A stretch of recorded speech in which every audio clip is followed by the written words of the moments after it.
Olá, sejam bem-vindos à nossa aula de Geografia para a terceira série do ensino médio, da Rede Estadual de Goiás. Lembrando que esse é o projeto SEDUC em Ação, que terá programas diários com aulas para o ensino médio.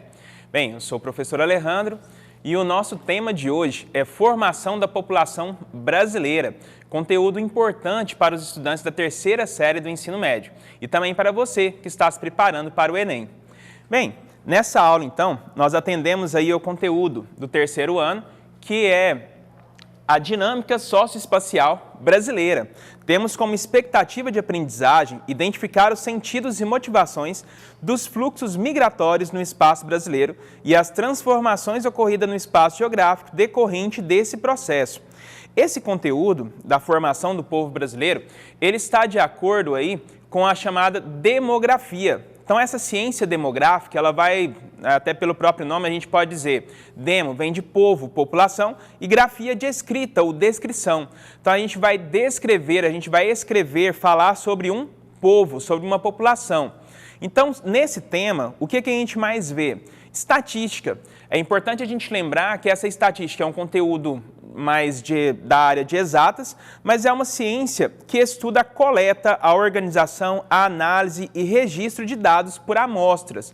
Tá? Então, existem várias formas de fazer a pesquisa e essa estatística vai nos auxiliar a fazer esse estudo demográfico.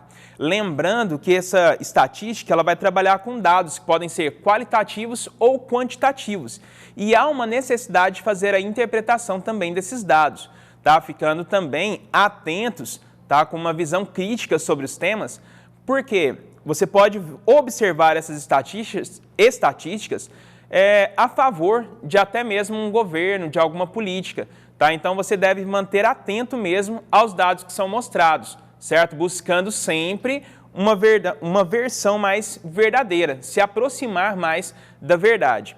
Então, nós temos aqui a população brasileira, a gente pode dividi-la, né, para fim de estudos, a gente pode dividi-la em vermelhos, pretos, brancos, amarelos e mestiços. Por que dessa divisão e por que desses termos? A gente vai ver essa divisão justamente por uma tentativa do IBGE de amenizar um pouco ou então de ter grupos, né, formados, tá? Para finalidade de estudo, é claro. Quando a gente fala do estudo do IBGE, ele já tentou outras vezes deixar livre para que a pessoa pudesse definir. Então qual é a sua cor, raça ou etnia?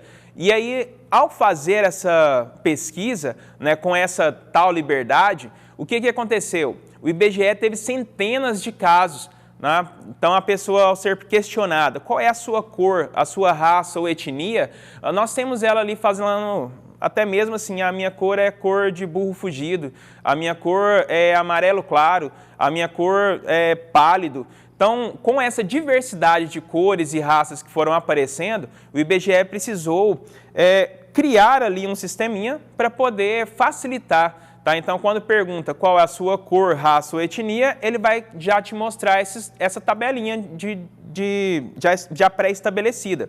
Então, vermelhos, pretos, brancos, amarelos ou mestiços, podendo aparecer aí mestiços como pardos também. Tá? Então, nós temos aqui o povo vermelho. O que é, né, esse povo vermelho? São os nativos americanos, então descendentes diretos aí da população indígena. Então, nós temos aí como que eles chegaram até o Brasil. Na verdade, eles já estavam aqui quando os portugueses, quando os europeus chegaram.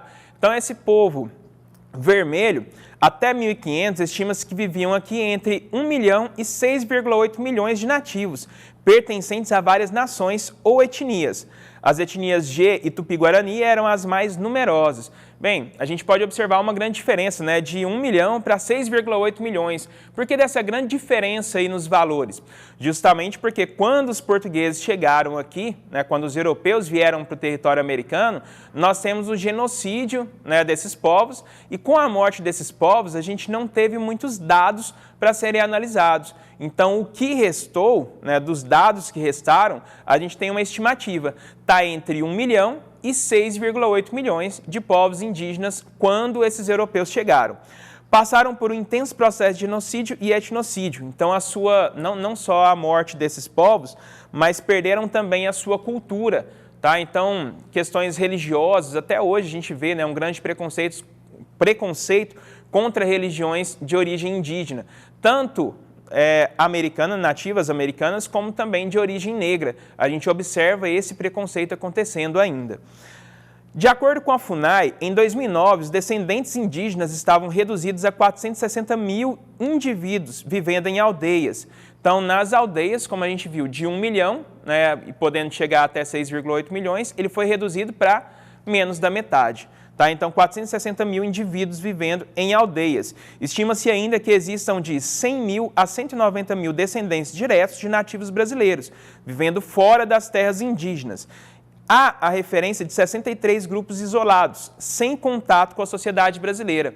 Então, ainda existem grupos que fizeram essa opção de não ter o contato com a sociedade brasileira, tá? Então, vivendo de forma isolada. Pretos. Quando a gente fala dos pretos, a gente vai ver, também pode ser dito aí como negros, né, mas a gente fala sobre a população que veio do continente africano. Lembrando que foi uma migração forçada. Tá? Eles não vieram para cá por escolha própria. Então, nós temos aí, entre 1532 e a segunda metade do século XIX, houve a transferência forçada de povos africanos para o Brasil, que vieram trabalhar como escravo. Tá? E alguns milhões de negros, né, de africanos, vieram para cá dessa forma, tá? Para serem escravizados, para serem utilizados como mão de obra durante o período das grandes navegações. Então, aí tendo 300 anos, mais ou menos, né, de escravidão no território brasileiro. Os povos brancos são povos vindos da Europa. Para nós, principalmente os portugueses, foram os primeiros grupos a se fixarem no território brasileiro, desde o século XVI. Lembrando, no último ano do século XV, a gente já tinha esses portugueses aqui, tá? Então, em 1500, a gente tem a chegada deles no território brasileiro, fixando no território. Mas para ficar mesmo no território, né, criar mesmo, estabelecer moradia, a gente vai demorar mais ou menos uns 30 anos para que isso aconteça. Então, a gente vai ter esses primeiros anos com esses povos indo e vindo, né, fazendo esse trânsito entre Portugal e o Brasil, fazendo essas grandes navegações. A partir de 1870, aumentou a imigração livre de europeus, asiáticos e latino-americanos, que povoaram o território brasileiro e miscigenaram entre si e com negros e indígenas. Os descendentes de todos esses povos formam o povo brasileiro. Então, a gente vai ter um povo brasileiro que é bastante mesclado, tá? Uma mistura, onde a gente não consegue ver, por exemplo, estereótipos. Então, quando a gente fala de um português, a gente cria a imagem de um português na nossa mente. Quando a gente fala do povo alemão, a gente consegue criar uma imagem do povo alemão na nossa mente. Já o povo brasileiro, a gente observa que por essa grande mistura de raças, de culturas, de povos, a gente vai ter uma dificuldade de criar, né, esse estereótipo do povo brasileiro. Então, quando eu falo povo brasileiro, várias formas, várias fisionomias podem ser geradas na minha mente, por conta dessa grande diversidade desse povo. Tá? Então, povos de todos os lugares. A gente tem aqui, né, o Brasil, em 1500, a colonização, século XIX ao século XX, século XVIII, a gente vai ter um escravismo colonial. Século XIX, industrialização europeia, escravidão por dívida e região sul cooperativas. No século XX, as duas grandes guerras. O que tudo isso aqui está dizendo? A respeito das migrações. Então, nós temos até a metade aí do século XX, nós temos o Brasil como um território que recebia pessoas, ou seja, o território de imigrantes, pessoas vindas de outros lugares, de outras partes do mundo. Então, nós temos o Brasil como um país de imigrantes, justamente o que a gente falou agora há pouco, dessas várias fisionomias, justamente pela diversidade de povos que a gente encontrava aqui no território brasileiro, tá? Vindos por conta desses vários fatores que a gente está falando. Tá? A colonização, o escravismo, a industrialização na Europa gerou uma grande quantidade de pobres. Tá? E a pobreza na Europa, justamente, a população vinha para o Brasil, que ainda era agrário, em busca de trabalho.